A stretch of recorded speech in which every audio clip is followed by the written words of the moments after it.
marches comme un aveugle qui ne sait pas où il va. Tu marches comme un sourd qui n'entend rien du tout. Tu t'en fous de Dieu, tu te moques de sa Bible. Mais un jour, tu couleras des larmes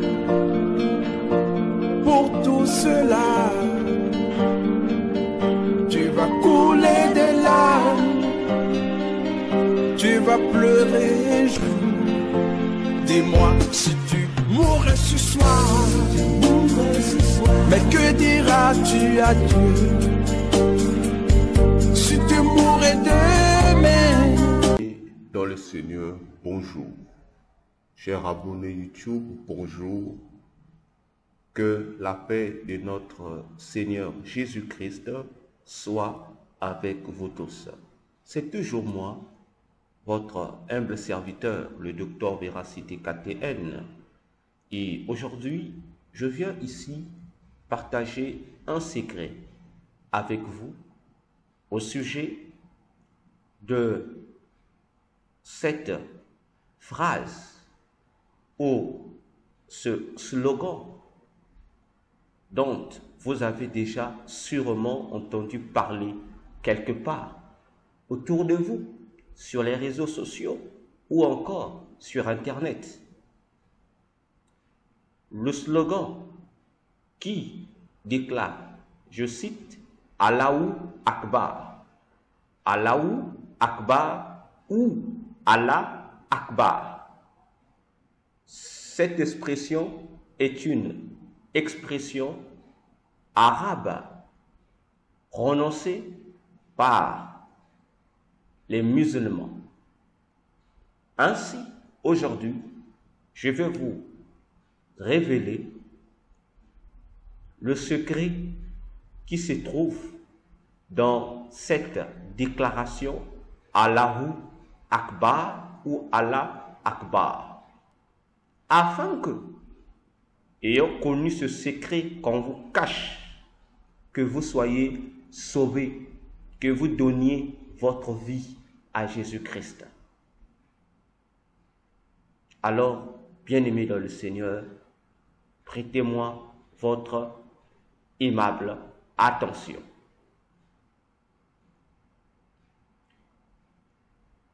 Cette déclaration ou cette confession, entre guillemets, de foi musulmane, bien-aimé, Allah Akbar, ce n'est pas une simple déclaration, telle qu'on veut vous le faire croire, mais c'est un mantra.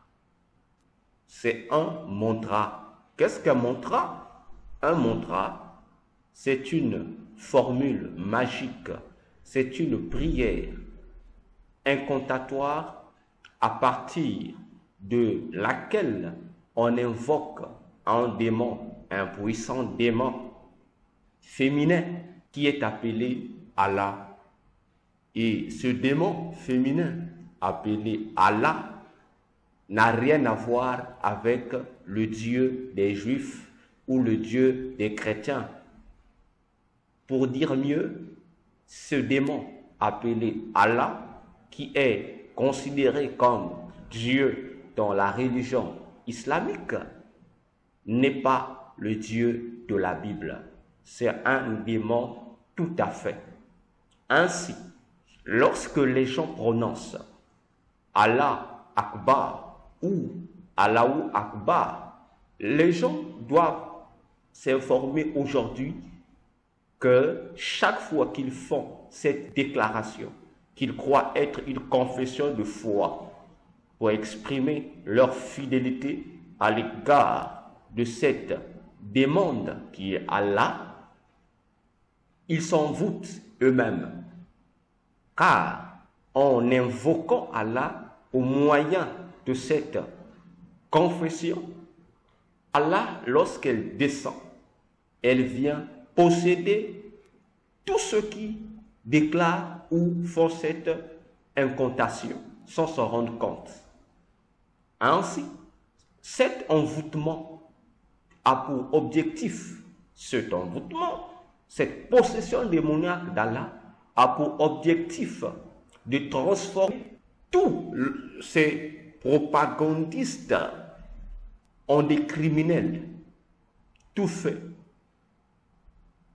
Lorsque tu dis Allah Akbar, tu invoques ce démon Allah pour qu'il vienne faire de toi un sanguinaire, pour qu'il vienne modifier la configuration de ta conscience, de sorte que ta conscience soit éteinte et que tu perdes tout sentiment de la pitié.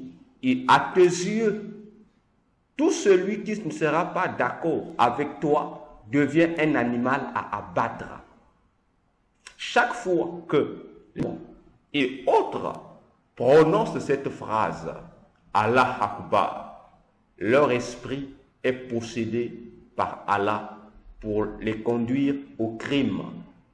C'est pourquoi, vous qui m'écoutez, faites attention aux endroits où cette phrase est prononcée.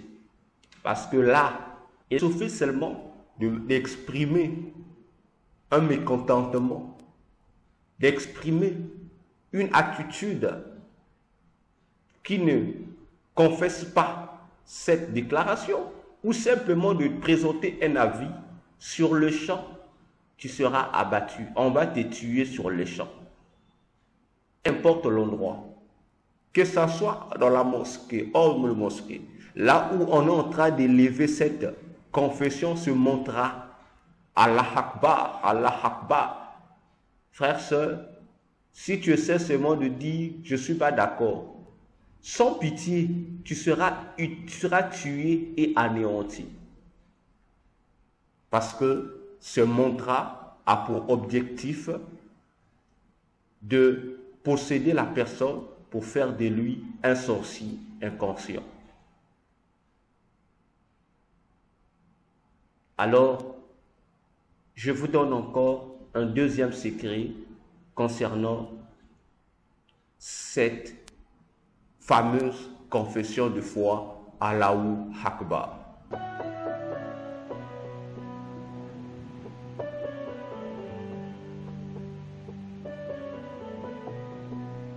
Deuxième secret que je voudrais vous révéler concernant Allah Akbar, cette confession, c'est que Allah Akbar ou Allahu Akbar signifie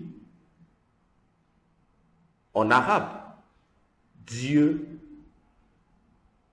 est grand, elle est grand ou Dieu est le plus grand. Ok? Dieu est le plus grand. Et le plus souvent, cette expression est accompagnée d'un complément d'objet. On dit Dieu est le plus grand, mais l'homme est petit. On ajoute le complément, mais l'homme est petit. Et ici, on fait une comparaison entre Allah, qui est le plus grand, c'est-à-dire Dieu, et l'homme qui est considéré comme petit. Et c'est ce qui est parfois reformulé sous la phrase « Dieu est grand, l'homme est petit ». Dieu est grand, l'homme est petit. Et cette phrase « Dieu est grand, l'homme est petit » est chantée par des musiciens profanes plutôt, comme par des musiciens chrétiens. Cette phrase « Dieu est grand, l'homme est petit » est chantée par les musiciens profanes et les musiciens religieux. Elle est également prononcée par des grands leaders d'opinion qui prononcent cette phrase.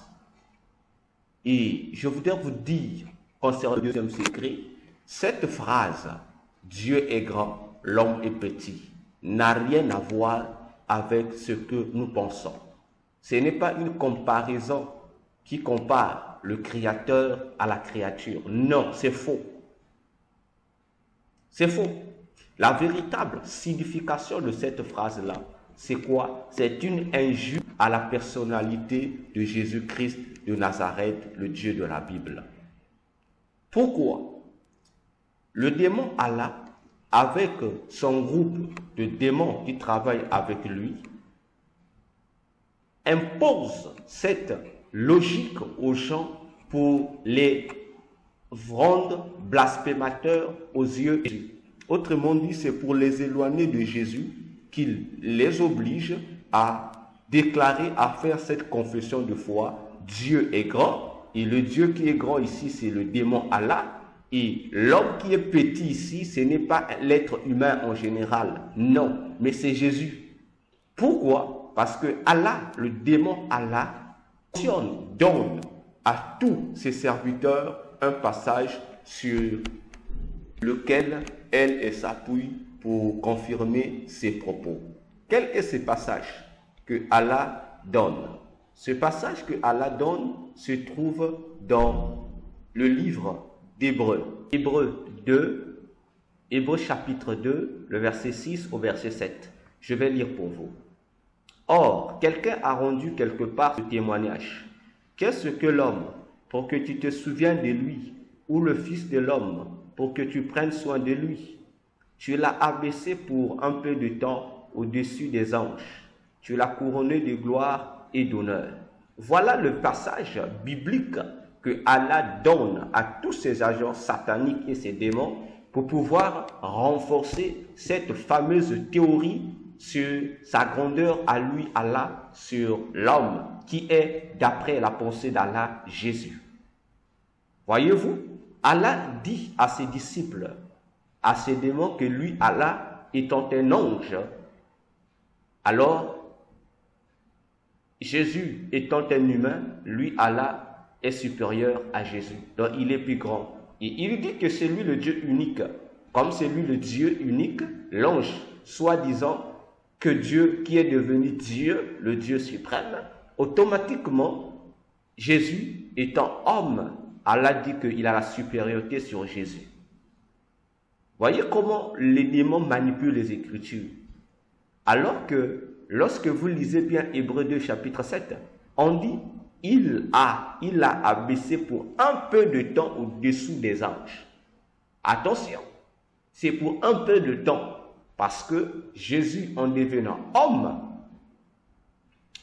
il devient inférieur aux anges par rapport à la nature et à la puissance comme telle. Mais, allons-y au verset 9 de Hébreux 2.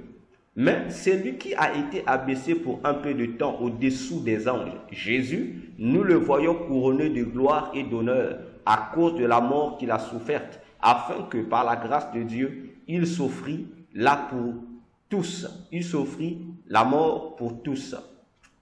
C'était pour un peu de temps.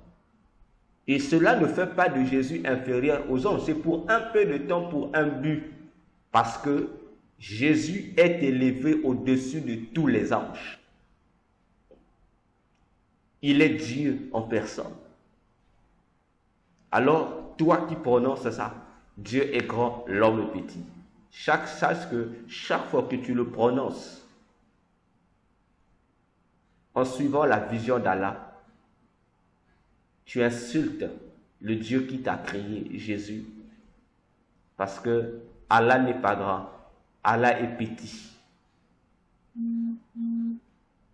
Que Dieu vous bénisse. C'était les deux informations que je tenais à vous donner, à vous communiquer. Les deux secrets sur Allah Akbar. Que Dieu vous bénisse.